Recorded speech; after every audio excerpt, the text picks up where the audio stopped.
Radiant അക്കാഡമിയുടെ പുതിയൊരു ക്ലാസ്സിലേക്ക് സ്വാഗതം. അപ്പോൾ നമ്മൾ ഒന്നാമത്തെ ചാപ്റ്ററായ ഇഫക്ട്സ് ഓഫ് ഇലക്ട്രിക്കൽ കറണ്ടിലെ പ്രീവിയസ് ഇയർ ചോദ്യങ്ങളാണ് ഡിസ്കസ് ചെയ്തുകൊണ്ടിരുന്നത്. അപ്പോൾ നമ്മളിതിൽ ഓൾറെഡി 2021 ഫൈനൽ എക്സാമിൻ്റെയും മോഡൽ എക്സാമിൻ്റെയും ക്വസ്റ്റ്യൻസ് നോക്കി. അപ്പോൾ നമുക്ക് ഇന്ന് നോക്കാനുള്ളത് 2020 മാർച്ചിൽ നടന്ന ഫൈനൽ എക്സാമിനേഷൻ്റെ ക്വസ്റ്റ്യനിൽ ഒന്നാമത്തെ ചാപ്റ്ററിൽ നിന്ന് എത്ര ചോദ്യങ്ങൾ ചോദിച്ചിട്ടുണ്ടെന്ന് നമുക്കൊന്ന് നോക്കാം. സോ ഫസ്റ്റ് നമ്മൾ നോക്കുകയാണെങ്കിൽ ഇവിടെ നമുക്ക് നോക്കിയാൽ ഒന്നാമത്തെ രണ്ടാമത്തെ ചോദ്യമൊന്നും നമുക്ക് വരുന്നില്ല. ഫസ്റ്റ് ക്വസ്റ്റ്യൻ ആറാമത്തെ ചോദ്യമാണ് നമ്മുടെ ഒന്നാമത്തെ ചാപ്റ്ററിൽ നിന്ന് ചോദിച്ചിട്ടുള്ളത്. The following table is prepared for comparing the properties of resistance in different combination. Rearrange the content in column to match the properties. ഈ ഒരു സെയിം ടൈപ്പ് നമ്മുടെ ടെക്സ്റ്റ് ബുക്കിൽ ഒരു ടേബിൾ വരുന്നുണ്ട്, അതുപോലെ വരുന്നൊരു ചോദ്യമാണ്. എന്താണ് ഇവിടെ കണക്ഷൻസ് പറയുന്നുണ്ട്. ഒന്നാമത്തേത് സീരീസ് കണക്ഷനാണ്, രണ്ടാമത്തേത് പാരലൽ കണക്ഷനാണ്. ഇതിൽ നമ്മൾ പറഞ്ഞേക്കുകയാണ്, നോക്കിയേ, effective resistance of the circuit decrease ചെയ്യുമെന്നാണ് പറഞ്ഞേക്കുന്നത്. സോ ഇതൊരു സീരീസ് കണക്ഷനാണ്, നിങ്ങൾക്ക് അറിയാം. അപ്പോൾ നമ്മൾ സീരീസ് കണക്ഷനിൽ ഇഫക്റ്റീവ് റെസിസ്റ്റൻസ് കണ്ടുപിടിക്കാനുള്ള ഫോർമുല എന്തുവാണ്? R is equal to R1 plus R2 ആണ് അല്ലേ. അപ്പോൾ എന്തായാലും അത് ഡിക്രീസ് ചെയ്യുകയല്ല, അതെന്താണ്, ഇൻക്രീസ് ചെയ്യുകയാണ്. പാരലൽ ഇതാ ഇവിടെ എന്താണ്, ഇൻക്രീസിങ് എന്ന് എഴുതിക്കുന്നത്. അപ്പോൾ അത് തെറ്റാണ്, അതെന്താണ്, ഡിക്രീസിങ് ആണല്ലേ. കാരണം നമുക്കറിയാം ഒരു പാരലൽ കോമ്പിനേഷനിൽ 1/R എന്ന് വെച്ചാൽ എന്തായിരിക്കും, 1/R1 plus 1/R2 അങ്ങനെയാണ് പോകുന്നത്. അപ്പോൾ 1/R1 എന്ന് എടുക്കുമ്പോൾ എന്തായാലും ആ വാല്യൂ കുറവായിരിക്കും. അപ്പോൾ സീരീസിലാണ് ഇഫക്റ്റീവ് റെസിസ്റ്റൻസ് കൂടുന്നത്, പാരലൽ കോമ്പിനേഷനിൽ ഇഫക്റ്റീവ് റെസിസ്റ്റൻസ് കുറവായിരിക്കും. Voltage across each resistor. അപ്പോൾ ഇവിടെ പറയുന്നത് ഒരു സീരീസ് കണക്ഷനിൽ വോൾട്ടേജ് സെയിം ആയിരിക്കും എന്നാണ് പറയുന്നത്. അത് തെറ്റാണെന്ന് നമുക്കറിയാം. എന്താണ്, ഒരു സീരീസ് കണക്ഷനിൽ കറണ്ടാണ് സെയിം. അപ്പോൾ ഇവിടെ എന്താണ്, ഇവിടെ എന്താണ്, വോൾട്ടേജ് ഡിഫറൻ്റ് ആണ്. വോൾട്ടേജ് എന്താണ്, ഡിഫറൻ്റ് ആണ്. പാരലൽ കോമ്പിനേഷനിലാണ് വോൾട്ടേജ് എന്ത്, സെയിം ആവുന്നത്. എങ്ങനെയാണെന്നുള്ള കാര്യമൊക്കെ നമ്മൾ ക്ലാസ്സിൽ വലുതായിട്ട് ഡിസ്കസ് ചെയ്ത കാര്യങ്ങളാണ് അല്ലേ. സീരീസിനകത്താവുമ്പോൾ എന്ത് പറ്റുന്നു, വോൾട്ടേജ് ആദ്യത്തെ റെസിസ്റ്റർ വർക്ക് ചെയ്യിപ്പിച്ചിട്ടായിരിക്കും അടുത്തതിലേക്ക് വരുന്നത്. അപ്പോൾ എന്ത് പറ്റും, അതിൻ്റേതായ പവർ ഡ്രോപ്പ് ഉണ്ടാവുന്നതായിരിക്കും. Next, current same.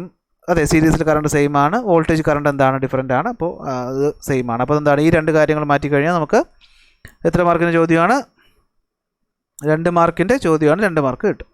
Next question നമുക്ക് നോക്കാം. നെക്സ്റ്റ് ക്വസ്റ്റ്യൻ പറയുന്നത് ഏതാണ്, ഇതെല്ലാം നമ്മുടെ 2ാമത്തെ ചാപ്റ്ററിൽ നിന്ന് വരുന്നതാണ്. ഇത് 3ാമത്തെ ചാപ്റ്ററാണ്. ഇത് അടക്കുന്ന ചോദ്യം. സെക്ഷൻ സി 3 മാർക്കിൻ്റെ ചോദ്യമാണ്. Specification of 2 electrical heaters are given below. 2 ഹീറ്റേഴ്സിൻ്റെ ഡേറ്റ തന്നിട്ടുണ്ട്. ഏതൊക്കെയാണ്, എയും ഹീറ്റർ ബിയും. ഹീറ്റർ എയുടെ റെസിസ്റ്റൻസ് 690 ഓം ആണ്, ബിയുടേത് 460 ഓം ആണ്. അപ്പോൾ വ്യത്യാസമുണ്ട്. വോൾട്ടേജ് രണ്ടിലും 230 ആണ്. ശരി, ചോദ്യം പറയുന്നത് എന്താണ്, which heater requires A fuse of higher amperage. നല്ലൊരു ചോദ്യമാണ്. ഇത് രണ്ടിൽ ഏത് ഫ്യൂസിനാണ്, ഏത് ഡിവൈസ് വർക്ക് ചെയ്യുന്ന ഫ്യൂസിനാണ് ഹയർ ആംബിയറേജ് ആവശ്യം. അപ്പോൾ ഇത് മനസ്സിലാക്കണമെങ്കിൽ നമ്മൾ എന്താണ്, നമ്മൾ ആംബിയറേജിനെ പറ്റി അറിയുന്നതിനേക്കാൾ ഉപരി എന്താണ് ഇവിടുത്തെ വ്യത്യാസം എന്താണെന്ന് അറിയണം. നോക്കി, ഹീറ്റർ എയിൽ റെസിസ്റ്റൻസ് 690 ഓം ഉണ്ട്, ഹീറ്റർ ബിയിലാണെങ്കിൽ അത് 460 ഓം ആണ്. ഇത് മാത്രമാണ് ഇവർ രണ്ടുപേരും തമ്മിലുള്ള നമുക്ക് കാണുമ്പോൾ ഉള്ള വ്യത്യാസം. സോ ഈ വ്യത്യാസം കൊണ്ട് ഇവിടെ എന്താ ഉദ്ദേശിക്കുന്നതെന്ന് വെച്ച് കഴിഞ്ഞാൽ, നോക്കി, ഒരു ഇപ്പോൾ 2ാമത്തെ ഹീറ്റർ എടുക്കുകയാണ്, ഹീറ്റർ ബി എടുക്കുകയാണ്. അപ്പോൾ ഇവിടുത്തെ ഉത്തരം ഞാൻ ഇപ്പോഴേ പറയാം. എന്താണ്, which heater requires A fuse of higher amperage എന്ന് ചോദിച്ചാൽ ഞാൻ പറയും ഹീറ്റർ ബി ആണെന്ന്. പെട്ടെന്ന് നിങ്ങൾ ഈ എന്താണ് റെസിസ്റ്റൻസ് കൂടുതൽ കാണുമ്പോൾ എ എഴുതാനൊക്കെ ചാൻസ് ഉണ്ട്. തെറ്റാണ്, ബി ആണ് ഉത്തരം. ഇനി എന്തുകൊണ്ടത് വന്നു എന്ന് നമുക്ക് നോക്കാം. 460 ഓം ആണ് ആരുടെ, ബിയുടെ റെസിസ്റ്റൻസ്, 690 ആണ് എയുടെ റെസിസ്റ്റൻസ്. സോ ഇവിടെ റെസിസ്റ്റൻസ് കുറവ് എന്ന് പറയുന്നത് ബിക്കാണ്, റെസിസ്റ്റൻസ് കൂടുതൽ എയ്ക്കാണ്. നോക്കടാ, റെസിസ്റ്റൻസ് കുറഞ്ഞാൽ അവിടെ എന്ത് കൂടും, കറണ്ട് കൂടും. കറണ്ട് കൂടിക്കഴിഞ്ഞാൽ അത് തന്നെയാണ് എന്ത്, ആംബിയറേജിൽ ഉണ്ടാകുന്ന വർധനവ്. കാരണം കറണ്ടിൻ്റെ ആംബിയറേജിൻ്റെ യൂണിറ്റ് ആംബിയർ തന്നെയാണ് നമുക്കറിയാം. അപ്പോൾ കറണ്ട് കൂടിയാൽ ആംബിയർ കൂടും. അപ്പോൾ കൂടിയ ആംബിയർ വരുമ്പോഴാണല്ലോ കൂടിയ ആംബിയറേജുള്ള ഫ്യൂസിൻ്റെ ആവശ്യം അല്ലേ. കൂടുതൽ ആംബിയർ കറണ്ട് ഫ്ലോ ചെയ്യുമ്പോഴാണല്ലോ കൂടുതൽ ആംബിയറേജുള്ള ഫ്യൂസിൻ്റെ ആവശ്യം. അപ്പോൾ ബിയിലാണ് കൂടുതൽ വേണ്ടത്. എയിലാണെങ്കിൽ റെസിസ്റ്റൻസ് കൂടുതലാണ്, അപ്പോൾ അവിടുത്തെ കറണ്ട് കുറവായിരിക്കും. സോ എന്താണ്, കൂടിയ ആംബിയറേജുള്ള ഫ്യൂസ് ഇവിടെ ഉപയോഗിക്കേണ്ട ആവശ്യമില്ല, കുറഞ്ഞ ആംബിയറേജ് മതി. കാരണം കുറഞ്ഞ ആംബിയറേജ് കറണ്ടല്ലേ ഫ്ലോ ചെയ്യുന്നുള്ളൂ. സോ അതാണ് ബി ആണ് നമ്മുടെ ഇവിടുത്തെ ഉത്തരം എന്ന് പറയുന്നത്. ഓക്കെ, മനസ്സിലായി കാണുമെന്ന് വിശ്വസിക്കുന്നു. Next, which of the following heaters generate more heat when they work for 5 minutes under the same voltage rating, explain the reason. നല്ലൊരു ചോദ്യമാണ്. എന്താണ് ഇവിടെ ചോദിച്ചേക്കുന്നത്, ഏത് ഹീറ്ററാണ് കൂടുതൽ ഹീറ്റ് ഡെവലപ്പ് ചെയ്യുന്നതെന്നാണ് ചോദിച്ചേക്കുന്നത്. ഇത് നമുക്ക് ചെയ്തൊന്ന് നോക്കി കണ്ടുപിടിക്കേണ്ട ആവശ്യമൊന്നുമില്ല. ഇപ്പോൾ നിങ്ങൾക്ക് വേണമെങ്കിൽ എന്ത് ചെയ്യാം, സമയം, വോൾട്ടേജ്, റെസിസ്റ്റൻസ്, ഇതൊക്കെ വെച്ച് എന്ത് ചെയ്യാം, ഹീറ്റ് കണ്ടുപിടിക്കാം. ഓക്കെ, ഇവിടെ ചോദിച്ചേക്കുന്നത് ഇത് രണ്ടിൽ ഏത് ഹീറ്ററാണ് കൂടുതൽ ഹീറ്റ് ജനറേറ്റ് ചെയ്യുമെന്ന് ചോദിച്ചിട്ടുള്ളൂ. ഇതെങ്ങനെ നമുക്ക് പറയാൻ പറ്റും? ആദ്യത്തെ ഹീറ്ററിനെ അപേക്ഷിച്ച് ബി എന്ന് പറയുന്ന ഹീറ്ററിൽ റെസിസ്റ്റൻസ് കുറവാണ്. റെസിസ്റ്റൻസ് കുറവായതുകൊണ്ട് തന്നെ ഇവിടെ കറണ്ട് കൂടുതലാണ്. കറണ്ട് കൂടുതലായതുകൊണ്ട് നമുക്കറിയാം H is equal to I²RT ആണ്. അപ്പോൾ കറണ്ട് കൂടുമ്പോൾ കറണ്ടിൻ്റെ ഇരട്ടിയായിട്ട് എന്ത് കൂടും? ഹീറ്റ് കൂടും. അപ്പോൾ ഇത് രണ്ടിൽ ആർക്കാണ് ഹീറ്റ് കൂടുതൽ?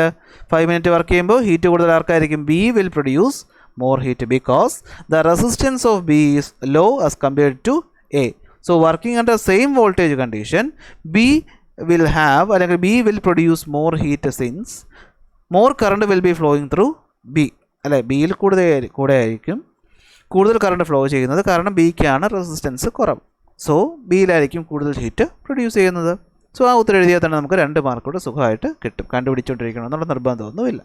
അപ്പോൾ അതാണ് അടുത്ത ക്വസ്റ്റ്യൻ. നെക്സ്റ്റ് ക്വസ്റ്റ്യനിലോട്ട് നമുക്ക് പോകാം. അപ്പോൾ നിങ്ങളപ്പോൾ ഈ ഒരു പ്രീവിയസ് ഇയർ ചോദ്യങ്ങൾ കാണുമ്പോൾ തന്നെ നിങ്ങൾക്ക് മനസ്സിലായിട്ടുണ്ടായിരിക്കും ഈ H ഈസ് ഈക്വൽ ടു I²RTയുടെ ആ ഒരു റിലേഷൻ ബേസ് ചെയ്ത് ഒരുപാട് ചോദ്യങ്ങൾ വന്നിട്ടുണ്ട് ഇതിനകം തന്നെ. ശരി, ചോദ്യം ഇവിടെ നോക്കാം. നോക്കുക, analyse the circuit P and Q. എന്ത് ചെയ്യുക? ഉത്തരം കണ്ടുപിടിക്കുക. ഒന്നാമത്തെ ചോദ്യം. അപ്പോൾ ഇവിടെ എന്താ തന്നിരിക്കുന്നത്? P എന്ന് പറയുന്നൊരു സർക്യൂട്ടുണ്ട്, Q എന്ന് പറയുന്നൊരു സർക്യൂട്ടുണ്ട്. P ആണെങ്കിൽ ഒരു സീരീസ് കോമ്പിനേഷനാണ്. നമുക്ക് സിമ്പിളായിട്ട് ഒറ്റ നോട്ടത്തിൽ പറയാൻ പറ്റും. കാരണം ഇവിടെ നിന്ന് ഒഴുകുന്ന കറണ്ട് ഒരിടത്തും ബ്രാഞ്ച് ചെയ്യുന്നില്ല, നേരെ ഫ്ലോ ചെയ്ത് തിരികെ ഇവിടേക്ക് വരികയാണ്. അപ്പോൾ ഇതെന്താണ്? സീരീസാണ്. Q എന്ന് പറയുന്ന ഒരു പാരലൽ കോമ്പിനേഷനാണ്. എന്തുകൊണ്ട്? കുറച്ച് എന്താണ് കൺഫ്യൂസിംഗ് ആയിട്ട് തന്നിട്ടുണ്ടെങ്കിൽ സർക്യൂട്ട് അനലൈസ് ചെയ്യുക. എന്താണ്? ഈ ബാറ്ററിയിൽ നിന്ന് വരുന്നൊരു ചാർജ് ഇവിടെ എത്തുമ്പോൾ എന്ത് ചെയ്യും? 2 ഓപ്ഷൻ ഉണ്ട്. ഒന്ന് വലത്തോട്ട് പോകാം, ഒന്ന് ഇടത്തോട്ട് പോകാം. സോ കറണ്ട് സ്പ്ലിറ്റ് ചെയ്യണം. അപ്പോൾ എന്ത് കണക്ഷനാണത്? പാരലൽ കണക്ഷൻ ആണ്. എന്താണ്? പാരലൽ കണക്ഷൻ ആണെന്നുള്ള കാര്യം നമ്മൾ മനസ്സിലാക്കണം. അത് മനസ്സിലാക്കിയിട്ട് ബാക്കി ചെയ്യാൻ നിൽക്കാവും. A part question. In which circuit the resistors get same voltage? നല്ല ചോദ്യമാണ്. ഇത് രണ്ടിൽ ഏത് സർക്യൂട്ടിലാണ് 2 റെസിസ്റ്റേഴ്സിനും ഒരേ വോൾട്ടേജ് കിട്ടുന്നത്? നിങ്ങൾ പറ, ഏതിലായിരിക്കും? ഓഫ് കോഴ്സ് അത് Q എന്ന് പറയുന്ന സർക്യൂട്ടിലായിരിക്കും 2 പേർക്കും ഒരേ വോൾട്ടേജ് കിട്ടുന്ന. കാരണം Q ആണ് പാരലൽ കോമ്പിനേഷൻ. പാരലൽ കോമ്പിനേഷനിലാണ് എന്ത് പറ്റുന്നത്? സെയിം വോൾട്ടേജ് ഫ്ലോ ചെയ്യുന്നത് എന്നുള്ള കാര്യം നമുക്ക് എല്ലാവർക്കും അറിയാവുന്നതാണ്. ഓക്കെ, സോ നമ്മുടെ ഉത്തരം എന്തായിരിക്കും? Q എന്ന് പറയുന്ന രണ്ടാമത്തെ സർക്യൂട്ടിലായിരിക്കും എല്ലാ കമ്പോണൻറ്റുകൾക്കും സെയിം വോൾട്ടേജ് കിട്ടുന്നത്. അപ്പോൾ ഉത്തരം Q ആണ് അല്ലേ? കാരണം എന്താണ്? ഇതൊരു പാരലൽ കോമ്പിനേഷനാണ്. നമുക്കറിയാം സീരീസ് കോമ്പിനേഷനിൽ സെയിം കറണ്ടും പാരലൽ കോമ്പിനേഷനിൽ സെയിം വോൾട്ടേജുമാണ് കിട്ടുന്നത്. Next, calculate the voltage across R2 in the circuit P. അപ്പോൾ R2 സർക്യൂട്ട് P ഇതാണല്ലോ. ഇതിൽ R2വിലൂടെ ഫ്ലോ ചെയ്യുന്ന എന്ന് കണ്ടുപിടിക്കണോടാ? വോൾട്ടേജ് കണ്ടുപിടിക്കണം. അപ്പോൾ നിങ്ങൾക്ക് പെട്ടെന്ന് എന്തുകൂടെ കൺഫ്യൂഷനാണ്, കുറച്ച് നല്ലൊരു ചോദ്യമാണ് അല്ലേ? സോ നമുക്കിവിടെ കണ്ടുപിടിക്കാനുള്ളത് എന്തുവാണ്? R2 എന്ന് പറയുന്ന റെസിസ്റ്റർ എത്രയാണത്? അത് 100 ഓം ആണ്. ഇതിലൂടെ ഫ്ലോ ചെയ്യുന്ന വോൾട്ടേജ് അഥവാ V2 എത്രയെന്നാണ് കണ്ടുപിടിക്കേണ്ടത്. നമ്മുടെ കയ്യിൽ ടോട്ടൽ V ഉണ്ട്. എത്രയാണ്? മൊത്തം വോൾട്ടേജ് വന്നിട്ടുണ്ട്. എത്രയാണത്? 10 വോൾട്ടാണ്. എത്രയാണ്? 10 വോൾട്ടാണ്. പക്ഷേ ആ വോൾട്ടേജ് അല്ല V2 ൽ കിട്ടുന്നത് നമുക്കറിയാം, കാരണം അതൊരു സീരീസ് കോമ്പിനേഷൻ ആയതുകൊണ്ട്. അപ്പോൾ V2 എത്രയെന്നാണ് നമുക്ക് കണ്ടുപിടിക്കേണ്ടത്. നമുക്കറിയാം V എന്ന് പറയുന്ന സാധനം കണ്ടുപിടിക്കാൻ. അപ്പോൾ V1 V2 ആയിക്കോട്ടെ, ഇക്വേഷൻ എന്താണ്? I × R ആണ് ഏറ്റവും ബേസിക് ആയ ഇക്വേഷൻ. പക്ഷേ നമ്മുടെ കയ്യിൽ R ഉണ്ടെങ്കിൽ എന്തില്ല? I ഇല്ല. അപ്പോൾ I എങ്ങനെ കണ്ടുപിടിക്കാൻ പറ്റുമോ? തീർച്ചയായിട്ടും കണ്ടുപിടിക്കാൻ പറ്റും. കാരണം ഇതൊരു സീരീസ് കോമ്പിനേഷനാണ്. അതുകൊണ്ട് തന്നെ ഇതിലൂടെ മൊത്തം ഫ്ലോ ചെയ്യുന്ന കറണ്ട് എന്താണ്? സെയിം ആണ്. അതായത് R1ലും R2ലും കിട്ടുന്ന കറണ്ട് എന്താണ്? സെയിം ആണ്. അപ്പോൾ നമുക്ക് എടുക്കാം ഇതിൽ നിന്ന് I എന്ന് വെച്ചാൽ എന്താണ്? V/R ആണ് അല്ലേ? എന്താണ്? V/R ആണ്. V എന്ന് പറഞ്ഞാൽ എത്രയാണ്? ഇവിടെ ഇത് തന്നിട്ടുണ്ട് 10 വോൾട്ട്. അപ്പോൾ V2 അല്ല, നമുക്ക് ഇവിടെ കൺഫ്യൂഷൻ ഉണ്ടാവരുത്. V എന്ന് പറഞ്ഞാൽ ഈ ബാറ്ററി തരുന്ന വോൾട്ടേജ് ആണല്ലോ മൊത്തം വോൾട്ടേജ് സർക്യൂട്ടിൻ്റെ. ആ മൊത്തം വോൾട്ടേജ് കാരണമാണല്ലോ ഇവിടെ I എന്ന് പറയുന്ന കറണ്ട് ഫ്ലോ ചെയ്യുന്നത്. ഈ I എന്ന് പറയുന്ന കറണ്ട് ആണല്ലോ R1ലും R2ലും കയറി പോകുന്നത്. അപ്പോൾ നമുക്ക് മൊത്തം സർക്യൂട്ടിൻ്റെ കറണ്ട് എങ്ങനെ കണ്ടുപിടിക്കാം? ഈ V വെച്ചുകൊണ്ട് ഈ രണ്ടുപേരും കൂടി ചേർന്ന് കൊടുക്കുന്ന R എത്രയാണെന്ന് വെച്ചുകൊണ്ട് കണ്ടുപിടിക്കാൻ പറ്റും. ശരി, അപ്പോൾ V നമുക്കറിയാം എത്ര? 10. R എത്രയായിരിക്കും? ഇതൊരു സീരീസ് കോമ്പിനേഷനാണ് അല്ലേ? അപ്പോൾ ടോട്ടൽ റെസിസ്റ്റൻസ് എന്ന് പറയുന്നത് R1 + R2 ആയിരിക്കും. R1ഉം R2ഉം 100 ആണെന്ന് നമുക്കറിയാം. അപ്പോൾ 100 + 100, അപ്പോൾ മൊത്തം റെസിസ്റ്റൻസ് എന്ന് പറയുന്നത് 200 ഓം ആയിരിക്കും. അപ്പോൾ നമുക്ക് Rഉം Vയും കിട്ടി. നമുക്ക് മൊത്തം സർക്യൂട്ടിൻ്റെ കറണ്ട് കണ്ടുപിടിക്കാം. എത്രയാണത്? 10 ബൈ എത്രയാണ് 200 0 വെട്ടിപ്പോയി നമുക്ക് കിട്ടും കറണ്ട് എന്ന് പറയുന്നത് 1/20 ആംപിയർ ആണ് ഇവിടുത്തെ കറണ്ട് കിട്ടിക്കഴിഞ്ഞാൽ നമുക്ക് എന്ത് ചെയ്യാം V2 നേരെ കണ്ടുപിടിക്കാൻ പറ്റും എന്ത് ചെയ്താൽ മതി ഇവിടെ V2 = I × R2 അപ്പോൾ V2 എന്ന് പറഞ്ഞു കഴിഞ്ഞാൽ I എത്രയാണ് മുകളിൽ കിട്ടി 1/20 ഇവിടെ R എടുക്കുമ്പോൾ 200 എടുക്കുമോ എന്നാൽ ഉത്തരം അവിടെ തന്നെ തെറ്റി കാരണം നമ്മൾ R2ൻ്റെ കേസേ പറയുന്നുള്ളൂ അപ്പോൾ R2ൽ എത്ര പോകുന്നു എന്നല്ലേ ചോദിച്ചേക്കണം അപ്പോൾ എന്ത് ചെയ്താൽ മതി 100 കൊണ്ട് മൾട്ടിപ്ലൈ ചെയ്താൽ മതി അപ്പോൾ നമുക്ക് എത്ര കിട്ടും V2 എന്ന് പറയുന്നത് നമുക്ക് എത്രയാണ് 100/20 എന്ന് കിട്ടും എത്രയാണ് 100/20 എന്ന് കിട്ടും ഒന്നും പോകും അപ്പോൾ 10/2 എത്രയാണ് നമുക്ക് 5 വോൾട്ടാണ് V2 എന്ന് കിട്ടും പിടി കിട്ടിയോ എത്രയാണ് 5 വോൾട്ടാണ് V2 എന്ന് കിട്ടും ഓക്കെ അപ്പോൾ ഡൗട്ടുള്ളവർ ഒന്നുകൂടി എന്ത് ചെയ്യുക വീഡിയോ റിപ്പീറ്റ് ചെയ്ത് കാണുക ശരി അപ്പോൾ നമുക്ക് കിട്ടി R2യിലൂടെ ഫ്ലോ ചെയ്യുന്ന വോൾട്ടേജ് 5 വോൾട്ടാണെന്ന് കിട്ടി സി പാർട്ട് ചോദ്യം if current due to the applied EMF is flowing through these 2 circuit for a time of 5 minutes which circuit will produce more heat and explain നല്ലൊരു ചോദ്യമാണ് എന്താണ് രണ്ട് സർക്യൂട്ടിലും കറണ്ട് ഫ്ലോ ചെയ്യുന്നുണ്ട് രണ്ട് സർക്യൂട്ടിലും 10 വോൾട്ടിൻ്റെ ബാറ്ററിയാണ് കൊടുത്തേക്കുന്നത് അപ്പോൾ അത് കാരണം കറണ്ട് ഇവിടെ ഫ്ലോ ചെയ്യുന്നുണ്ട് അങ്ങനെ 5 മിനിറ്റ് സമയം ഫ്ലോ ചെയ്യുമ്പോൾ ഇത് രണ്ടിൽ ഏത് സർക്യൂട്ടിലായിരിക്കും കൂടുതൽ ഹീറ്റ് പ്രൊഡ്യൂസ് ചെയ്യുന്നതെന്നാണ് ചോദ്യം വളരെ നല്ലൊരു ചോദ്യമാണ് ഇതിൽ രണ്ടിലും കൂടുതൽ ഹീറ്റ് പ്രൊഡ്യൂസ് ചെയ്യുന്ന ഏതിലായിരിക്കും ലോജിക്ക് ഉപയോഗിച്ച് തന്നെ ഇവിടെ ഉത്തരം പറയാൻ നിങ്ങൾക്ക് പറ്റും കാരണം നോക്കുക ഒന്നാമത്തെ സർക്യൂട്ട് ഒരു സീരീസ് സർക്യൂട്ടാണ് രണ്ടാമത്തെ സർക്യൂട്ട് ഒരു പാരലൽ സർക്യൂട്ടാണ് നമുക്കറിയാം ഇത്രയും ചോദ്യങ്ങൾ ചെയ്ത ഒരു എക്സ്പീരിയൻസ് കൊണ്ട് നിങ്ങൾക്ക് സിമ്പിളായിട്ട് പറയാൻ പറ്റും ഹീറ്റ് കൂടണമെങ്കിൽ അവിടെ കൂടേണ്ടത് എന്താണ് കറണ്ടാണ് ഹീറ്റ് കൂടണമെങ്കിൽ അവിടെ എന്ത് കൂടണം കറണ്ടാണ് കൂടേണ്ടത് നമുക്കറിയാം കറണ്ട് കൂടണമെങ്കിൽ ആ വസ്തുവിൻ്റെ റെസിസ്റ്റൻസ് കുറവായിരിക്കണം അല്ലേ കറണ്ട് കൂടണമെങ്കിൽ ആ വസ്തുവിൻ്റെ റെസിസ്റ്റൻസ് കുറവായിരിക്കണം സീരീസ് കോമ്പിനേഷനിലാണോ പാരലൽ കോമ്പിനേഷനിലാണോ റെസിസ്റ്റൻസ് കുറവ് നമുക്കറിയാം എന്താണ് ഇത് ഞാൻ പറഞ്ഞു തന്നേ ഉള്ളൂ എന്താണ് നമുക്കറിയാം resistance is low on parallel combination കാരണം ഇവിടെ രണ്ടിടത്തും വോൾട്ടേജ് എന്ന് പറയുന്നത് 10 വോൾട്ട് തന്നെയാണ് R1 എന്ന് പറയുന്നത് 100 ഓം തന്നെയാണ് R2 എന്ന് പറയുന്നത് എത്രയാണ് 100 ഓം തന്നെയാണ് അങ്ങനെയാണെങ്കിൽ കറണ്ട് എന്ന് പറയുന്നത് റെസിസ്റ്റൻസ് കുറഞ്ഞ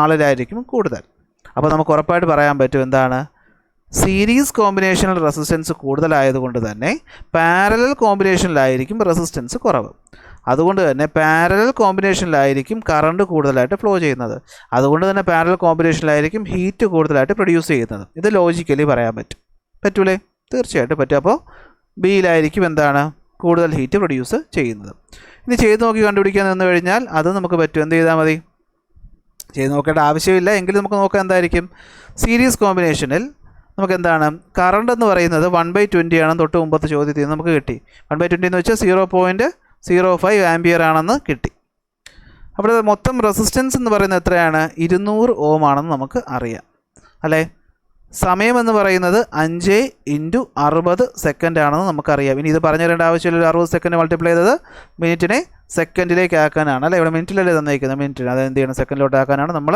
60 കൊണ്ട് മൾട്ടിപ്ലൈ ചെയ്തത് പാരലൽ കോമ്പിനേഷനിലേക്ക് വരുമ്പോഴത്തേക്കും കറണ്ട് എന്ന് പറയുന്നത് എത്രയായിരിക്കും നമുക്ക് അറിയാമോ കറണ്ട് എത്രയാണെന്നുള്ള കാര്യം നമുക്കറിയില്ല എങ്കിലും തൽക്കാലം അവിടെ നിന്നോട്ടെ റെസിസ്റ്റൻസ് നമുക്കറിയാം എത്രയായിരിക്കും അത് 1/100 പ്ലസ് 1/100 ആയിരിക്കും ഇത് 6 അല്ല 1/6 അപ്പോൾ നമുക്ക് കിട്ടും 1/6 എന്ന് വെച്ച് കഴിഞ്ഞാൽ എത്രയായിരിക്കും ഇപ്പോൾ ഡിനോമിനേറ്റർ സെയിം ആകുമ്പോൾ ഡിനോമിനേറ്റർ 100 തന്നെ 1 2 ആണ് അപ്പോൾ ഇവിടെ 6 എന്ന് പറയുമ്പോൾ എത്രയായിരിക്കും റെസിപ്രോക്കൽ എടുക്കും അല്ലേ അപ്പോൾ എത്ര 100/2 ആണ് അപ്പോൾ 6 എന്ന് പറഞ്ഞാൽ എത്രയായിരിക്കും 50 ആയിരിക്കും നോക്കടാ ഒന്നാമത്തേതിൽ റെസിസ്റ്റൻസ് 200 രണ്ടാമത്തേതിൽ 50 കുറവാർക്കാണ് രണ്ടാമത്തവനാണ് അപ്പോൾ ഇവിടെ എന്തായിരിക്കും കറണ്ട് എവിടെയായിരിക്കും കൂടുതൽ രണ്ടാമത്തേലായിരിക്കും കറണ്ട് കൂടുതൽ അപ്പോൾ അതുകൊണ്ട് ഇവിടെ തന്നെ ആയിരിക്കും എന്ത് ഹീറ്റും കൂടുതലും ചെയ്യാൻ നിൽക്കണോ ഊഹിച്ചെടുക്കാൻ പറ്റത്തില്ലേ നിങ്ങളൊന്ന് ചെയ്ത് നോക്കുക എന്നിട്ട് ആൻസർ എന്ത് ചെയ്യുക കമൻറ്റ് ചെയ്യുക എന്തായാലും ഹീറ്റ് കൂടുതൽ പ്രൊഡ്യൂസ് ചെയ്യുന്ന എവിടെയായിരിക്കും പാരലൽ കോമ്പിനേഷനിലായിരിക്കും കാരണം അവിടെയാണ് എന്ത് കൂടുതൽ കറണ്ട് ഫ്ലോ ചെയ്യുന്നത് okay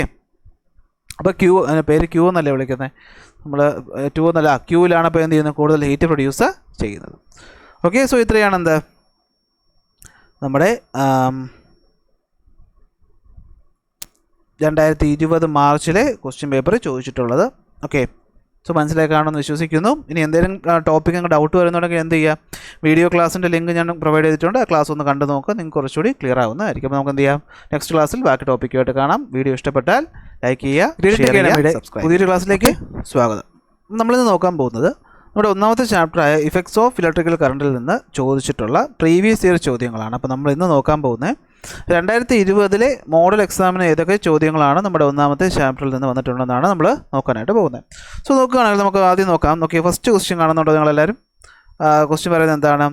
identify the relationship in the first pair and complete the second one. എന്താണ്? സ്റ്റോറേജ് ബാറ്ററിയിൽ നടക്കുന്ന എന്താണ് കെമിക്കൽ ഇഫക്റ്റ് ആണെങ്കിൽ ഹീറ്റിംഗ് ഇഫക്റ്റ് നടക്കുന്നത് എവിടെയാണ്? സ്റ്റോറേജ് ബാറ്ററിയിൽ നടക്കുന്ന കെമിക്കൽ ചേഞ്ച് ആണെങ്കിൽ ഹീറ്റിംഗ് ഇഫക്റ്റ് നടക്കുന്നത് എവിടെയാണ് ഹീറ്റിംഗ് ഇഫക്റ്റ് നടക്കുന്നത്? ഒരു ഹീറ്ററിലാണ് അല്ലേ? ഒരു ഹീറ്ററിലാണ് എന്ത് നടക്കുന്നത്? ഹീറ്റിംഗ് ഇഫക്റ്റ് നടക്കുന്നത്. അപ്പോൾ ബാറ്ററി എന്ന് പറയുമ്പോൾ അവിടെ കെമിക്കൽ ഇഫക്റ്റ് നടന്നിട്ടാണ് എന്ത് ചെയ്യുന്നത്, നമുക്ക് എന്താണ് ഇലക്ട്രിക്കൽ എനർജി കിട്ടുന്നത്. ഇവിടെ ഹീറ്ററിലാണെങ്കിലോ ഹീറ്റിംഗ് ഇഫക്റ്റ് നടന്നിട്ടാണ് നമുക്ക് ഔട്ട്പുട്ട് ആയിട്ടുള്ള ഹീറ്റ് കിട്ടുന്നത്. അപ്പോൾ അതാണ് എന്താ റിലേഷൻ എന്ന് പറയുന്നത്. Next question, which of the following is not representing the power of an electrical circuit? അപ്പോൾ ഇലക്ട്രിക്കൽ സർക്യൂട്ടിൻ്റെ പവറിനെ കാണിക്കാത്തത് ഏതെന്നാണ് ചോദിച്ചേക്കുന്നത്. അപ്പോൾ നമുക്കറിയാം പവർ എന്ന് വെച്ചാൽ എന്താണ്? I²R നമ്മുടെ ഇക്വേഷനാണ്, V×I ഇക്വേഷനാണ്. IR² എന്നൊരു ഇക്വേഷൻ പഠിച്ചിട്ടില്ല, V²/R ഉണ്ട്. അപ്പോൾ എന്താണ് നമ്മുടെ മൂന്നാമത്തെ ഓപ്ഷനായ IR² ആണ് എന്ത് പവറിൻ്റെ ഇക്വേഷൻ അല്ലാത്തത് എന്ന് നമുക്ക് എന്ത് ചെയ്യാം, പറയാം. സോ ബാക്കി ചോദ്യങ്ങളൊക്കെ നമുക്ക് നോക്കിക്കഴിഞ്ഞാൽ അടുത്ത് നമ്മുടെ ആറാമത്തെ ചോദ്യം. ഇതാണ് ക്വസ്റ്റ്യൻ പറയുന്നത്. ഇതാണ്, suppose you have to replace an incandescent lamp at your house. Following lamps are available. Which incandescent lamp ഉണ്ട്, CFL ഉണ്ട്, LED ഉണ്ട്, ഫ്ലൂറസെൻ്റ് ഉണ്ട്. Which of these lamps would you select and justify your answer? നമ്മളപ്പോൾ നമ്മുടെ വീട്ടിലെ ഒരു incandescent ലാമ്പിന് നമുക്ക് എന്ത് ചെയ്യണം, റീപ്ലേസ് ചെയ്യണം അല്ലേ? ഇൻകാൻഡസെൻ്റ് ലാമ്പ് എന്ന് വെച്ചാൽ നമുക്കറിയാം നമ്മുടെ സാധാരണ ബൾബ്.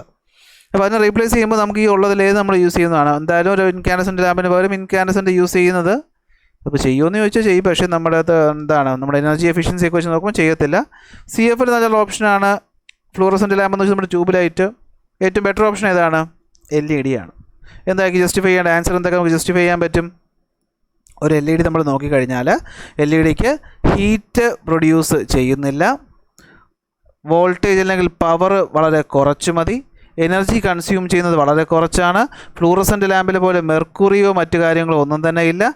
ഈ എല്ലാ കാരണങ്ങളും കൊണ്ട് നമുക്ക് എന്ത് ചെയ്യാം, ലൈഫും കൂടുതലാണ് ആർക്ക്? LEDക്ക്. അപ്പോൾ എന്തൊക്കെയാണ്? ഹീറ്റ് പ്രൊഡ്യൂസ് ചെയ്യുന്നില്ല LEDയിൽ, ഇൻകാൻഡസെൻ്റിൽ പ്രൊഡ്യൂസ് ചെയ്യുന്നുണ്ട്. പവർ കൺസംഷൻ വളരെ കുറവാണ്. മറ്റൊന്ന് എന്താണ്? മെർക്കുറി. ഇപ്പോൾ നമ്മുടെ ഫ്ലൂറസെൻ്റ് ലാമ്പിനകത്തൊക്കെ ആണെങ്കിൽ മെർക്കുറി എന്നൊക്കെ പറയുന്ന സാധനങ്ങളുണ്ട്. ഇതെന്താണ്? പ്രകൃതിക്ക് ദോഷമാവുന്നതാണ്. പക്ഷേ ഇവിടെ എന്താണ്? LEDക്കകത്ത് അതൊന്നും തന്നെ ഇല്ല. അപ്പോൾ അത്രയും കാരണങ്ങളുള്ളത് കൊണ്ട് നമുക്ക് എന്ത് ചൂസ് ചെയ്യാം? ഒരു LED ബൾബ് ചൂസ് ചെയ്യാം. ശരി, നെക്സ്റ്റ് ക്വസ്റ്റ്യൻ നമ്മൾ നോക്കിക്കഴിഞ്ഞാൽ അടുത്ത് കാണുന്നത് നമ്മുടെ 16ാമത്തെ ചോദ്യമാണ്. ഏതാണ്? 16ാമത്തെ ചോദ്യമാണ് നമ്മൾ അടുത്ത നമ്മുടെ ചാപ്റ്ററുമായിട്ട് ബന്ധപ്പെട്ട് വരുന്നത്. Analyse the figure and answer the following questions. എന്തൊക്കെയാണ് ഇവിടെ നോക്കേണ്ട? ഒരു ബാറ്ററി ഉണ്ട്, ഫ്യൂസ് ഉണ്ട്, B1 എന്ന് പറയുന്നൊരു ബൾബുണ്ട്, B2 എന്ന് പറയുന്നൊരു ബൾബുണ്ട്. B1 ആണെങ്കിൽ എത്രയാണ്? 230 വോൾട്ടിൽ 200 വാട്ട് പവർ നമുക്ക് കിട്ടും. B2 ആണെങ്കിൽ 230 വോൾട്ട് വർക്ക് ചെയ്യുമ്പോൾ നമുക്ക് 200 വാട്ട് പവർ കിട്ടും. രണ്ട് സെയിം ആണ്. എന്താ ചോദ്യം? ഇഫ് ദ സ്വിച്ച് S1 അല്ലെ, ഇപ്പോൾ ഇവിടെ S1 എന്ന് പറയുന്നൊരു സ്വിച്ച് ഉണ്ട്, S2 എന്ന് പറയുന്നൊരു സ്വിച്ച് ഉണ്ട്. ചോദ്യം എന്താണ്? If the switch S1 is on, which bulb will glow? How much current is flowing through the fuse at this time? നല്ലൊരു ചോദ്യമാണ് അല്ലേ? S1 എന്ന സ്വിച്ച് ഓൺ ചെയ്താൽ ഇതിലേത് ബൾബായിരിക്കും കത്തുന്നത്? അപ്പോൾ S1 എന്ന് പറയുന്ന സ്വിച്ച് നോക്കിക്കഴിഞ്ഞാൽ നമുക്കറിയാം AC-യിൽ നിന്ന് കറണ്ട് വരുന്നുണ്ട്. അതെന്ത് ചെയ്യുന്നു? രണ്ടായിട്ട് ഡിവൈഡ് ചെയ്യുന്നു ഈ പോയിന്റിൽ വെച്ചിട്ട് അല്ലേ? എത്ര ഡിവൈഡ് ചെയ്യുന്നു? രണ്ടായിട്ട്. അത് B1-ൽ പോയിട്ട് S1-ൽ പോയിട്ടാണ് എന്ത് ചെയ്യുന്നത്? തിരിച്ച് AC-യിലേക്ക് വരുന്നത്. അപ്പോൾ സർക്യൂട്ട് കംപ്ലീറ്റ് ചെയ്യണമെങ്കിൽ, അതായത് B1 എന്ന ബൾബ് കത്താനാണ് S1 എന്ന് പറയുന്ന സ്വിച്ച് ആവശ്യം. അപ്പോൾ നമുക്ക് ഉത്തരം പറയാം ഏതാണ്? B1 ആണ് ഉത്തരം. എന്താണ്? B1 ആണ് ഇവിടുത്തെ ഉത്തരം എന്ന് പറയുന്നത്. അതായത് എന്താണ്? S1 എന്ന സ്വിച്ച് ഓൺ ചെയ്യുമ്പോൾ കത്തുന്നത് B1 ആയിരിക്കും. കാരണം B2-ൻ്റെ സ്വിച്ച് എന്ന് പറയുന്നത് S2 ആയതുകൊണ്ട് തന്നെ അല്ലേ? കാരണം ഈ സർക്യൂട്ടിനകത്ത് S1 ആണല്ലേ, ഇത് ഇത്രയും ഒരു സർക്യൂട്ട് നമ്മൾ കണക്കാക്കി കഴിഞ്ഞാൽ അതിനകത്ത് S1 എന്ന സ്വിച്ചാണ് ഉള്ളത്. സോ നമുക്ക് എന്ത് ചെയ്യാം? S1 എന്ന സ്വിച്ചാണ് നമുക്കിവിടെ എടുക്കേണ്ടതെന്ന് പറയാം. ശരി, നെക്സ്റ്റ് അപ്പോൾ രണ്ടാമത്തെ ചോദ്യം. പിന്നെ അടുത്ത ചോദ്യം പറയുന്നത് how much current is flowing through the fuse at this time? എത്ര കറണ്ടാണ് ഫ്ലോ ചെയ്യുന്നതെന്നാണ് നമുക്കടുത്ത് നോക്കാനുള്ളത്. അപ്പോൾ ഫസ്റ്റ് ഉത്തരം B1 എന്ന് എടുക്കുക. നമുക്ക് അടുത്ത് എന്ത് കണ്ടുപിടിക്കണം? നമുക്ക് കറണ്ട് കണ്ടുപിടിക്കണം അല്ലേ? എന്ത് കണ്ടുപിടിക്കണം? കറണ്ട് കണ്ടുപിടിക്കണം. അപ്പോൾ കറണ്ട് കണ്ടുപിടിക്കാനായിട്ട് നമ്മൾ എന്താ ചെയ്യേണ്ടതെന്ന് വെച്ച് കഴിഞ്ഞാൽ നോക്കാം. അപ്പോൾ നോക്കിയേ, കറണ്ട് I എന്ന് വെച്ച് കഴിഞ്ഞാൽ എന്താണ്? I ഈസ് ഈക്വൽ ടു എന്ത് പറയാൻ പറ്റും നമുക്ക്? V/R എന്ന് പറയുന്നൊരു ഇക്വേഷൻ ഉണ്ട്. പക്ഷേ അതിവിടെ ഉപയോഗിക്കാൻ പറ്റത്തില്ല, കാരണം R ഒന്നും നമ്മൾ തന്നിട്ടില്ലല്ലോ. പക്ഷേ പിന്നെ ഒരു ഇക്വേഷൻ ഉണ്ട്, എന്താണ്? P is equal to V into I. കാരണം ഇവിടെ ബൾബിൻ്റെ പവർ തന്നേക്കാണല്ലോ അല്ലേ? അപ്പോൾ നമുക്ക് എന്ത് ചെയ്യാം? P is equal to V into I എന്ന ഇക്വേഷൻ ഇവിടെ യൂസ് ചെയ്യാം. കാരണം വോൾട്ടേജും തന്നിട്ടുണ്ട് അല്ലേ? Vയും തന്നിട്ടുണ്ട്. എത്രയാണ് V ഇവിടെ 230 അപ്പോൾ V തന്നിട്ടുണ്ട്. അതുപോലെ എന്ത് തന്നിട്ടുണ്ട്? നമുക്ക് പവറും തന്നിട്ടുണ്ട് അല്ലേ? അപ്പോൾ S1 എന്ന ബൾബ്, അപ്പോൾ നമ്മൾ S1 എന്ന സ്വിച്ച് ഓൺ ചെയ്യുമ്പോൾ B1 എന്ന ബൾബ് മാത്രമേ കത്തുന്നുള്ളൂ. അപ്പോൾ ഇവിടുത്തെ കറണ്ട് എത്രയെന്ന് ചോദിച്ചു കഴിഞ്ഞാൽ നമുക്കറിയാം I is equal to P/V. P ഇവിടെ എത്രയാണ്? 200 വാട്ടാണ് അല്ലേ? കാരണം 230 വോൾട്ട് കൊടുക്കുമ്പോൾ 200 വാട്ട് കിട്ടും. ബൈ എത്രയാണ് വോൾട്ടേജ്? 230. അപ്പോൾ 200/230 എന്ന് ചെയ്യുമ്പോൾ നമുക്ക് 0.87 ആംപിയർ എന്ന് കിട്ടും. എത്രയാണ്? 0.87 ആംപിയർ എന്ന് കിട്ടും. ഓക്കെ ആണോ? അപ്പോൾ ഇവിടെ സിമ്പിൾ ചോദ്യം തന്നെയാണ്. എന്താണ് നമ്മളിവിടെ ഈ സർക്യൂട്ട് മാത്രമായിട്ട് എടുത്ത് ചെയ്യണമെന്നുള്ളൂ, മാത്രമേ വരുന്നുള്ളൂ. അടുത്ത, if both the switches are on, B പാർട്ടാണ്. If both the switches are on, what changes can be observed in the circuit? Justify your answer. അപ്പോൾ നമ്മൾ വളരെ ഇമ്പോർട്ടൻ്റ് ആയ ചോദ്യമാണ് ഇത് നിങ്ങൾ പലപ്പോഴും ഇതാരും ശ്രദ്ധിക്കാതെ പോകുന്നൊരു കാര്യമാണ്, പക്ഷേ ഇമ്പോർട്ടൻ്റ് ആയ കാര്യമാണ്. എന്താണ്? നമ്മൾ ഈ രണ്ട് സ്വിച്ചും ഓൺ ചെയ്ത് കഴിഞ്ഞാൽ ഇവിടെ എന്താണ് സംഭവിക്കുക എന്നാണ് ചോദ്യം. അപ്പോൾ രണ്ട് സ്വിച്ച് ഓൺ ചെയ്താൽ എന്ത് സംഭവിക്കണമെന്ന് അറിഞ്ഞു കഴിഞ്ഞാൽ നമ്മൾ പെട്ടെന്ന് നോക്കുമ്പോൾ ഇവിടെ റെസിസ്റ്റൻസിനെ പറ്റി ഒന്നും തന്നെ പറയുന്നില്ല, അല്ലെങ്കിൽ നമുക്ക് അതുമായിട്ട് റിലേറ്റ് ചെയ്യാമായിരുന്നു. ഇവിടെ ഇപ്പോൾ എന്ത് മാത്രമാണ് ഉള്ളത് നോക്കി. ഇവിടെ 230 വോൾട്ട് കൊടുത്താൽ 200 വാട്ട് പവർ എടുക്കും B1. 230 വോൾട്ട് കൊടുത്താൽ 200 വാട്ട് പവർ എടുക്കും. ഓക്കെ, സോ രണ്ട് ബൾബിനും 230 വോൾട്ടിൽ വർക്ക് ചെയ്യാൻ കഴിവുണ്ട്. രണ്ട് ബൾബിനും നമ്മളിവിടെ ഒരു 230 വോൾട്ട് മാത്രമേ കൊടുക്കുന്നുള്ളൂ. അപ്പോൾ ഒരു 230 നിന്ന് രണ്ട് പേര് ഒരേ അളവിൽ പവർ എടുത്തു കഴിഞ്ഞാൽ ഇവിടെ സംഭവിക്കുന്ന പ്രോസസ്സിൻ്റെ പേരാണ് എന്ത്? Over loading. ഇതാണ് ഓവർ ലോഡിങ്. അപ്പോൾ രണ്ട് സ്വിച്ച് ഓൺ ചെയ്ത് കഴിഞ്ഞാൽ B1ഉം B2ഉം വർക്ക് ചെയ്യുന്നു. B1ഉം B2ഉം ഒരേ സമയം ഈ പറയുന്ന 230 വോൾട്ട് എടുത്തിട്ട് എന്ത് ചെയ്യും? 200 വാട്ട് പവർ പ്രൊഡ്യൂസ് ചെയ്യും. അപ്പോൾ ഓവറായിട്ട് ഇവിടെ കറണ്ടിനെ ഡ്രോ ചെയ്യും അല്ലേ? ഓവറായിട്ട് കറണ്ടിനെ ഡ്രോ ചെയ്യും. അങ്ങനെ ഓവറായിട്ട് കറണ്ട് ഡ്രോ ചെയ്യുമ്പോൾ ആ കണ്ടീഷനെ വിളിക്കുന്ന പേരാണെന്ത്? Overloading. അപ്പോൾ ഓവർ ലോഡിങ് പറ്റുമ്പോൾ എന്ത് പറ്റും? ഇവിടുത്തെ ഫ്യൂസ് പൊട്ടിപ്പോവുകയായിരിക്കും ചെയ്യുന്നു. അപ്പോൾ എന്ത് പറ്റും? രണ്ട് സ്വിച്ച് ഓൺ ചെയ്ത് കഴിഞ്ഞാൽ ഇവിടെ ഉണ്ടാകുന്ന കണ്ടീഷനാണ് ഓവർ ലോഡിങ് എന്ന് നമുക്ക് പറയാം. സോ അപ്പോൾ ഇതാണെന്ത് നമ്മുടെ 2020 മോഡൽ എക്സാമിന് ചോദിച്ചിട്ടുള്ള ചോദ്യങ്ങൾ. സോ ആകെ ഇത്രയും ചോദ്യങ്ങൾ മാത്രമേ എന്ത് ചെയ്തിട്ടുള്ളൂ? നമ്മുടെ ഈ ഒരു എക്സാമിന് ചോദിച്ചിട്ടുള്ളൂ. നമുക്ക് എന്ത് ചെയ്യാം? നെക്സ്റ്റ് എക്സാമിൻ്റെ ക്വസ്റ്റ്യൻ നോക്കാം. ഓക്കെ, എഡിൻ അക്കാഡമിയുടെ പുതിയൊരു ക്ലാസ്സിലേക്ക് സ്വാഗതം. അപ്പോൾ നമ്മളിന്ന് നമ്മുടെ ഫിസിക്സിൻ്റെ ഒന്നാമത്തെ ചാപ്റ്ററായ ഇഫക്ട്സ് ഓഫ് ഇലക്ട്രിക്കൽ കറണ്ടിലെ പ്രീവിയസ് ഇയർ ചോദ്യങ്ങളാണ് നോക്കുന്നത്. അത് നമ്മൾ ഇന്ന് നോക്കാൻ പോകുന്നത് 2019 മാർച്ചിൽ ചോദിച്ച ചോദ്യ പേപ്പറിൽ എന്തൊക്കെയാണ് നമ്മുടെ ഒന്നാമത്തെ ചാപ്റ്ററിൽ നിന്ന് വന്നിട്ടുള്ള ചോദ്യങ്ങളെന്നാണ്. സോ നമുക്ക് നോക്കാം. ഒന്നാമത്തെ ചാപ്റ്ററിൽ നിന്ന് വന്നെങ്കിൽ ഫസ്റ്റ് ക്വസ്റ്റ്യൻ എന്ന് പറയുന്നത് 7ാമത്തെ ചോദ്യമാണ്. ചോദ്യം നോക്കുക. കറക്റ്റ് ദ സ്റ്റേറ്റ്മെൻറ്റ് അല്ലെങ്കിൽ correct the following statement by modifying the underlined word appropriately if it is wrong. അപ്പോൾ എന്താ പറഞ്ഞേക്കുന്നത്? രണ്ട് സ്റ്റേറ്റ്മെൻറ്റ് വന്നിട്ടുണ്ട്. അതിനകത്ത് രണ്ട് വേർഡ്സിൽ അണ്ടർലൈൻ കൊടുത്തിട്ടുണ്ട്. അപ്പോൾ ഈ അണ്ടർലൈൻ ചെയ്തിട്ടുള്ള വേർഡ് ശരിയാണോ എന്ന് നോക്കുക. ഇനി അത് തെറ്റാണെങ്കിൽ എന്ത് ചെയ്യുക? അതിനെ കറക്റ്റ് ചെയ്യുക എന്നാണ് പറഞ്ഞേക്കുന്നത്. സോ നമുക്ക് നോക്കാം. ഒന്നാമത്തെ എ പാർട്ട് എന്താ പറയുന്നത്? Heating coils are made up of materials having high resistivity and low melting point. So നമുക്കറിയാം എന്താണ് ഹീറ്റിംഗ് കോയിൽ എന്ന് പറയുന്നത്? എന്താണ്? ഹൈ റെസിസ്റ്റിവിറ്റി ശരിയാണ്, പക്ഷേ എന്താണ്? ലോ മെൽറ്റിംഗ് പോയിൻറ്റ് നമുക്ക് ഊഹിച്ചാൽ തന്നെ പിടികിട്ടുന്ന കാര്യമാണ് അല്ലേ? ഹീറ്റിംഗ് കോയിൽ എന്ന് വെച്ച് കഴിഞ്ഞാൽ ചൂടാക്കാനുള്ള ഒരു ഉപകരണമാണ്. അപ്പോൾ ചൂടാക്കുമ്പോൾ അത് സ്വയം ഉരുക്കി പോയാൽ പിന്നെ അതുകൊണ്ട് ഒരു ഫംഗ്ഷൻ ഉണ്ട്. അപ്പോൾ എന്താണ് ഇവിടെ ലോ മെൽറ്റിംഗ് പോയിൻറ്റ് എന്ന പോയിൻറ്റ് തെറ്റാണ്. പകരം നമ്മൾ എന്താ പറയേണ്ടത്? നമ്മൾ പറയേണ്ടതാണ് ഹൈ മെൽറ്റിംഗ് പോയിൻറ്റ് അല്ലെ? ദ്രവണാങ്കം കൂടിയ വസ്തുക്കളാണ് എന്തിനു വേണ്ടി യൂസ് ചെയ്യാനുള്ളത്? ഹീറ്റിംഗ് കോയിലായിട്ട് യൂസ് ചെയ്യാനായിട്ടുള്ളത്. ബി പാർട്ടി എന്താ പറയുന്നത്? In the incandescent lamp vaporization of elements can be reduced by using hydrogen or nitrogen at low pressure.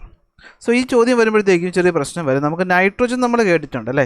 അപ്പോൾ എന്താണ്? ഇൻകാൻഡസെൻ്റ് ലാമ്പിനകത്ത് നമ്മൾ ഗ്യാസ് ഫില്ല് ചെയ്തിട്ടുണ്ടെന്നുള്ള കാര്യം പറഞ്ഞിട്ടുണ്ട്. എന്തിനു വേണ്ടിയിട്ടാണ്? ഓക്സിഡേഷൻ അല്ലെങ്കിൽ വേപ്പറൈസേഷൻ കുറയ്ക്കാൻ വേണ്ടിയിട്ട്. അപ്പോൾ നമ്മൾ നൈട്രോജൻ ലോ പ്രഷർ ഫില്ല് ചെയ്യുമെന്ന് പറയുന്നുണ്ട്. അപ്പോൾ ഇവിടെ ഹൈഡ്രോജൻ പറയുന്നുണ്ട്. അപ്പോൾ ഹൈഡ്രോജൻ ഉണ്ടോ ഇല്ലയെന്ന് ചോദിച്ചു കഴിഞ്ഞാൽ തെറ്റാണ്. കാരണം എന്താണ്? ഹൈഡ്രോജൻ അല്ല, പകരം എന്താണ്? നമ്മൾ ഇനേർട്ട് ഗ്യാസ് അല്ലേ? ഒരു എന്താണ് നിഷ്ക്രിയ വാതകം അല്ലെങ്കിൽ ഇനേർട്ട് ഗ്യാസും അല്ലെങ്കിൽ എന്താണ് ലോ പ്രഷറിൽ നൈട്രജനാണ് ഉപയോഗിക്കുന്നത്. കാരണം ലോ പ്രഷറിൽ നൈട്രജൻ എന്തിനെ പോലെ ആക്ട് ചെയ്യും? ഒരു ഇനേർട്ട് ഗ്യാസിനെ പോലെ ആക്ട് ചെയ്യുക. അതുകൊണ്ടാണ് നൈട്രജൻ നമ്മൾ യൂസ് ചെയ്യുന്നത്. ഇനേർട്ട് ഗ്യാസ് യൂസ് ചെയ്താലും ഓക്കെയാണ്. അപ്പോൾ ഹൈഡ്രജൻ അല്ല, പകരം നമ്മൾ ഇനേർട്ട് ഗ്യാസാണ് യൂസ് ചെയ്തെന്നുള്ളതാണ് എന്താണ് ഇവിടുത്തെ കറക്റ്റ് ആൻസർ എന്ന് പറയുന്നത്. സോ ഇത് കഴിഞ്ഞാൽ അടുത്ത ഒന്നാമത്തെ ചാപ്റ്ററിൽ തന്നിരിക്കുന്ന ചോദ്യം എന്ന് പറയുന്നത് 17ാമത്തെ ചോദ്യമാണ്. ഇതെടുത്ത ചോദ്യം നമുക്ക് നോക്കാം. വളരെ സിമ്പിളായൊരു ചോദ്യമാണ്. The heating coil bearing is labeled as 920 watt and 230 volt is connected to a 230 volt supply. എന്ന് വെച്ചാൽ ഒരു ഹീറ്റിംഗ് കോയിലിൽ എന്ത് ചെയ്തിട്ടുണ്ട്, ഒരു ലേബൽ ഇങ്ങനെ എഴുതിയിട്ടുണ്ട്. എന്താണ്? 230 വോൾട്ട് 920 വാട്ട്. ഇത് നിങ്ങളും പലപ്പോഴും വീട്ടിലുള്ള ഇലക്ട്രിക്കൽ ഉപകരണങ്ങൾ നോക്കിക്കഴിഞ്ഞാൽ അതിനകത്ത് ഈ റേറ്റിംഗ് എഴുതിയിട്ടുണ്ടായിരിക്കും. അതായത് 230 വോൾട്ട് പൊട്ടൻഷ്യൽ ഡിഫറൻസിൽ ഈ ഉപകരണം കണക്ട് ചെയ്താൽ അത് അപ്പോൾ പ്രൊഡ്യൂസ് ചെയ്യുന്ന പവർ എന്ന് പറയുന്നത് 920 വാട്ടായിരിക്കും എന്നാണ് അതിൻ്റെ മീനിങ്. അത് നമ്മൾ 230 വോൾട്ട് തന്നെ കൊടുത്തു. ശരി, അപ്പോൾ എന്ത് പറ്റും? Find out the current flowing through the heater. ഈ ഹീറ്ററിലൂടെ ഫ്ലോ ചെയ്യുന്ന കറണ്ട് എത്രയാണെന്നാണ് ചോദ്യം. അപ്പോൾ ഇങ്ങനത്തെ ക്വസ്റ്റ്യൻസ് കിട്ടിക്കഴിഞ്ഞാൽ നമ്മൾ എന്ത് ചെയ്യുക? തന്നിരിക്കുന്ന കാര്യങ്ങൾ എടുത്ത് എഴുതുക എന്നുള്ളതാണ് ഫസ്റ്റ് സ്റ്റെപ്പ് എന്ന് പറയുന്നത്. ഇവിടെ എന്തൊക്കെ തന്നിട്ടുണ്ട്? നമുക്ക് പവർ തന്നിട്ടുണ്ട് അല്ലേ? എത്രയാണത്? അത് എത്രയായിരിക്കും?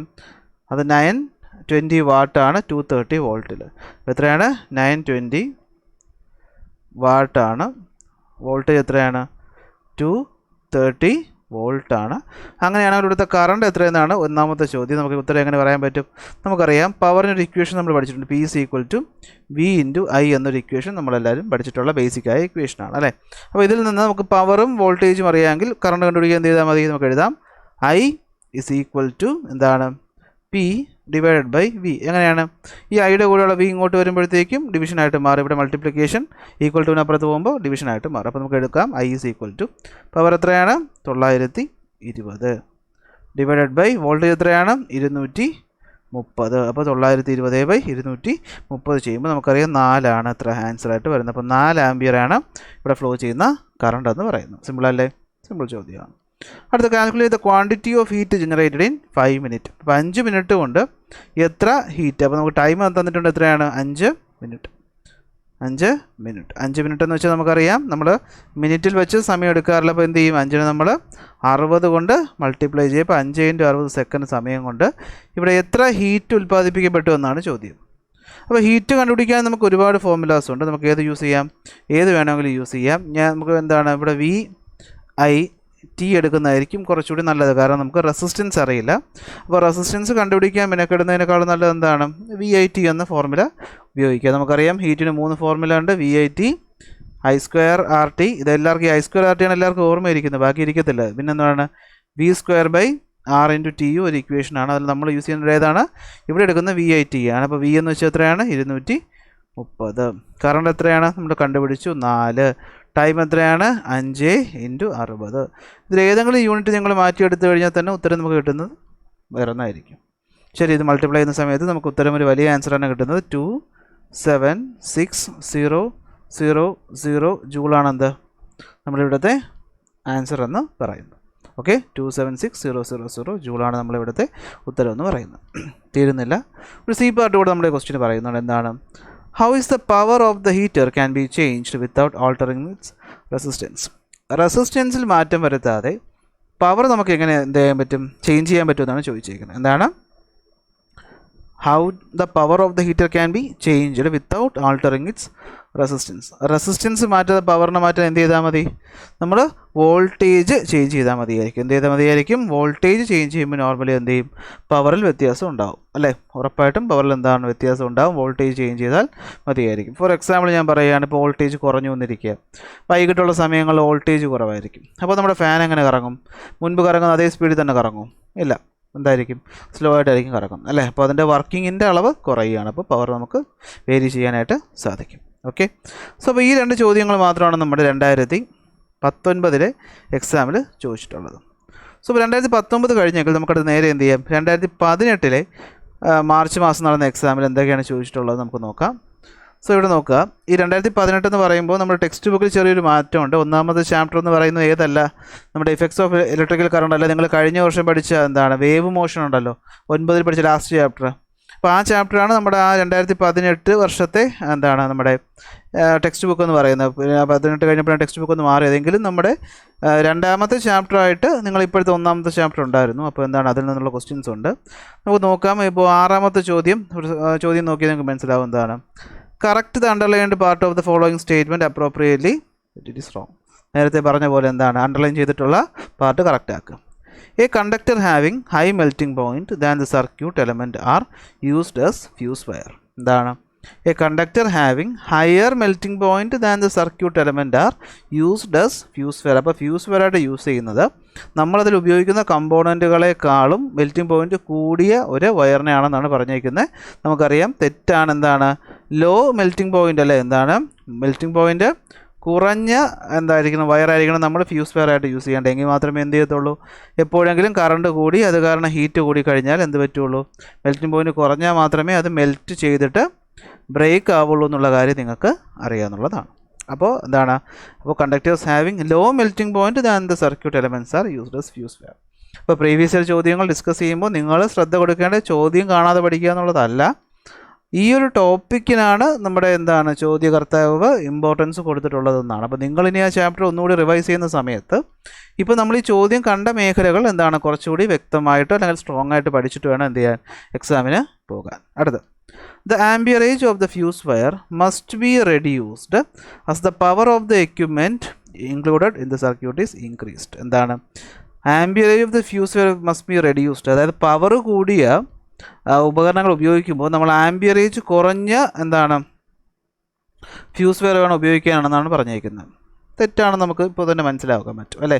കാരണം എന്താണ്? ആംബിയറേജ് ഇപ്പോൾ നമ്മുടെ പവർ കൂടുമ്പോൾ കൂടുതൽ കറണ്ട് ഫ്ലോ ചെയ്യും. അപ്പോൾ നമ്മൾ എന്താണ് അതിനനുസരിച്ചുള്ള ആംബിയറേജ്, അപ്പോൾ കൂടുതലാണ് പവറാണെങ്കിൽ കൂടിയ പവറുള്ള ആംബിയറേജ് ആയിരിക്കണം, അല്ലെങ്കിൽ കൂടുതൽ പവറുള്ള ആംബിയറേജ് അല്ല കൂടുതൽ ആംബിയറേജ് ഉള്ള ഫ്യൂസ് വയർ ആയിരിക്കണം യൂസ് ചെയ്യാൻ. അപ്പോൾ എന്താണ്? മസ്റ്റ് ബി റെഡ്യൂസ്ഡ് അല്ല മസ്റ്റ് ബി ഇൻക്രീസ്ഡ് എന്ന് വേണം പറയാൻ. എന്താണ്? ദ ഫ്യൂസ് വയറിൻ്റെ ആംബിയറേജ് എന്താണ്? It must be increased. എന്താണ്? ഇറ്റ് മസ്റ്റ് ബി ഇൻക്രീസ് ചെയ്തിട്ട് വേണം നമ്മൾ എന്താണ് പവർ കൂടിയ ഉപകരണങ്ങളിൽ യൂസ് ചെയ്യാനായിട്ട്. ശരി, അപ്പോൾ രണ്ട് പാർട്ടായി. നമ്മൾ അടുത്ത് നോക്കിക്കഴിഞ്ഞാൽ 14ാമത്തെ ചോദ്യമാണ് നമ്മുടെ ചാപ്റ്ററോട് ബന്ധപ്പെട്ട് വന്നിരിക്കുന്നത്. കുറച്ച് നല്ലൊരു ചോദ്യമാണ്. കുറച്ച് പെട്ടെന്ന് അങ്ങ് ഉത്തരം പറയാൻ പറ്റാത്ത കുറച്ച് കൺഫ്യൂഷനൊക്കെ ഉണ്ടാക്കുന്നൊരു ചോദ്യമാണ്. നമുക്ക് നോക്കാം. ഓക്കെ, 4 40 വാട്ട് 230 വോൾട്ട് റേറ്റിംഗ് വരുന്ന ബൾബുകൾ നമ്മൾ കണക്ട് ചെയ്തേക്കുകയാണ് ഒരു 230 വോൾട്ട് സപ്ലൈയിലോട്ട്. എത്ര ബൾബ്? 4 ബൾബ്. ആ ബൾബിൻ്റെ പവർ എത്രയായിരിക്കും? 230 വോൾട്ട് സർക്യൂട്ടിൽ 40 വാട്ടായിരിക്കും അത് തരുന്ന പവർ എന്ന് പറയുന്നത്. നമ്മളതെങ്ങനെ കണക്ട് ചെയ്തേക്കുകയാണ്. ചോദ്യം എന്താണ്? അപ്പോൾ നമുക്ക് ആദ്യം തന്നെ എന്താണ് ഈ ഒരു സർക്യൂട്ട് ഒന്ന് അനലൈസ് ചെയ്യാം. അപ്പോൾ ഇതൊരു ഫേസ് ആണ്, ഇതൊരു ന്യൂട്രലാണ്. ഓക്കെ, ഈ ടൈപ്പ് ചോദ്യം നിങ്ങൾക്ക് ഇത്തവണ വരാൻ ചാൻസ് വളരെ കുറവാണ്. എങ്കിലും നോക്കാം. ഫേസിൽ നിന്ന് ഒരു ലൈൻ വരുന്നു, അതായത് നമ്മളൊരു ബാറ്ററി കൊടുത്ത് ബാറ്ററിയിൽ നിന്ന് ലൈൻ വരുന്നു, അങ്ങനെ സങ്കല്പിച്ചാൽ മതി. ഫേസിൽ നിന്ന് വരുന്ന ലൈൻ വന്നിട്ട് എന്ത് ചെയ്യുന്നു? B1 കയറുന്നു, B2 കയറുന്നു, തിരിച്ചു പോകുന്നു. അപ്പോൾ ഈ പറഞ്ഞ പാർട്ട് ഒരു സീരീസ് കണക്ഷനാണ് നമുക്ക് മനസ്സിലാക്കാൻ പറ്റും. ഇവിടെയാണെങ്കിലോ കറണ്ട് വരുന്നുണ്ട്, അതിവിടെ വെച്ച് സ്പ്ലിറ്റ് ചെയ്തിട്ടാണ് B3ലോട്ടും B4ലോട്ടും പോകുന്നത്. എന്നിട്ടാണ് എന്ത് ചെയ്യുന്നത്? ന്യൂട്രലിലേക്ക് പോകുന്നത്. അപ്പോൾ ഇതൊരു പാരലൽ കണക്ഷനാണെന്ന് നമുക്ക് മനസ്സിലാക്കാൻ പറ്റും. ഇങ്ങനെയാണ് നമ്മൾ സീരീസും പാരലും നോക്കേണ്ടത്. കറണ്ട് പോകുന്ന റൂട്ട് നോക്കുക, റൂട്ടിൽ എന്താണ് ചേഞ്ച് ഒന്നുമില്ല, ഒരേ റൂട്ടിൽ കൂടി പോയിട്ടാണ് തിരിച്ചു വരുന്നതെങ്കിൽ അത് സീരീസും, സ്പ്ലിറ്റ് ആകുന്നുണ്ടെങ്കിൽ അത് പാരലും ആയിരിക്കും. ശരി, what are the bulb which are the bulb connected in സീരീസിൽ കണക്ട് ചെയ്തേക്കുന്ന ബൾബ് ഏതാണ്? നമുക്ക് സിമ്പിളായിട്ട് പറയാൻ പറ്റും ഏതൊക്കെയാണ്. B1ഉം B2 ആണ് എന്താണ് സീരീസായിട്ട് കണക്ട് ചെയ്തേക്കുന്ന ബൾബ്. അടുത്ത, which are the bulb that can work in 40 what 40 what പവറിൽ വർക്ക് ചെയ്യാൻ പറ്റുന്ന ബൾബ് ഏതൊക്കെയാണെന്നാണ് ചോദിച്ചേക്കുന്നത്. സോ ഇവിടെ നമ്മൾ ലോജിക്ക് ഉപയോഗിക്കണം. നമ്മുടെ ബൾബുകൾ 40 വോൾട്ട് വർക്ക് ചെയ്യുന്നത് എപ്പോഴാണ്? അതിന് 230 വോൾട്ട് കിട്ടുമ്പോഴാണ്. പവറും വോൾട്ടേജൊക്കെ നിങ്ങൾക്ക് അറിയാമെന്നുള്ള വിശ്വാസത്തിലാണ് ഈ പറയുന്നത്. ഓക്കെ, ഒരു ബൾബ് 40 വാട്ട് പവർ ഔട്ട്പുട്ട് ഉണ്ടാക്കുന്നത് എപ്പോഴായിരിക്കും? അത് നമ്മൾ കണക്ട് ചെയ്തേക്കുന്നത് 230 വോൾട്ടിലായിരിക്കും. അപ്പോൾ ഇവിടെ നോക്കിയാൽ നമുക്ക് B1ഉം B2ഉം സീരീസ് കണക്ഷനാണ്.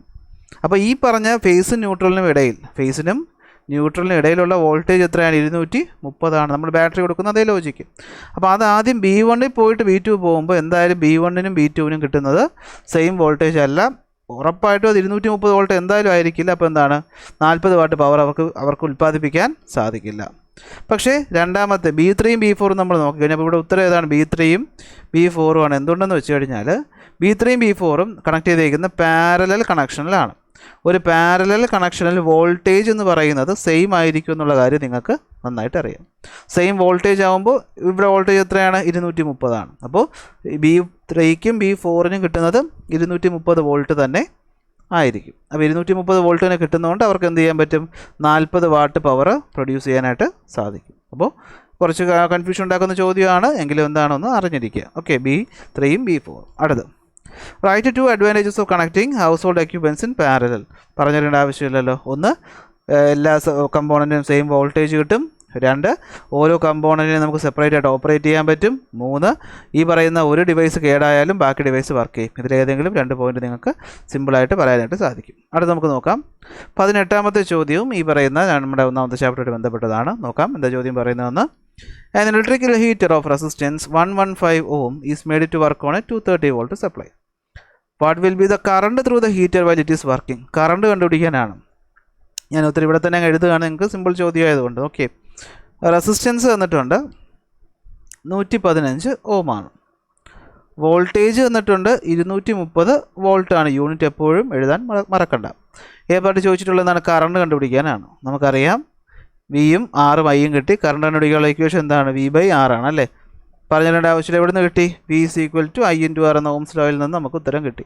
ഇതൊക്കെ കൊണ്ടാണ് ഞാൻ നമ്മുടെ വീഡിയോ ക്ലാസ്സുകൾ സ്റ്റാർട്ട് ചെയ്തപ്പോൾ ആദ്യത്തെ ക്ലാസ്സിൽ ഞാൻ ഇലക്ട്രിസിറ്റിയുടെ ബേസിന് മാത്രമായിട്ട് ഒരു ക്ലാസ് കൊടുത്തത്. ഓക്കെ, അവിടെ നമ്മൾ ഓംസ് ലോ എന്താണെന്നുള്ള കാര്യങ്ങളൊക്കെ വളരെ വ്യക്തമായിട്ട് ഡിസ്കസ് ചെയ്തതിൻ്റെ കാരണം ഇതാണ്. നമ്മൾ പ്രോബ്ലം ചെയ്യുമ്പോൾ അത് വേണ്ടി വരും, അതാണ് സംഭവം.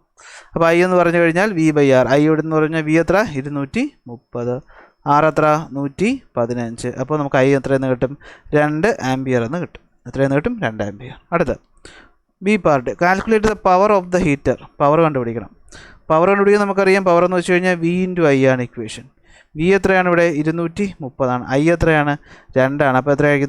അപ്പോൾ എത്രയായിരിക്കും? 460 വാട്ടായിരിക്കും നമ്മളിവിടുത്തെ പവർ എന്ന് പറയുന്നു.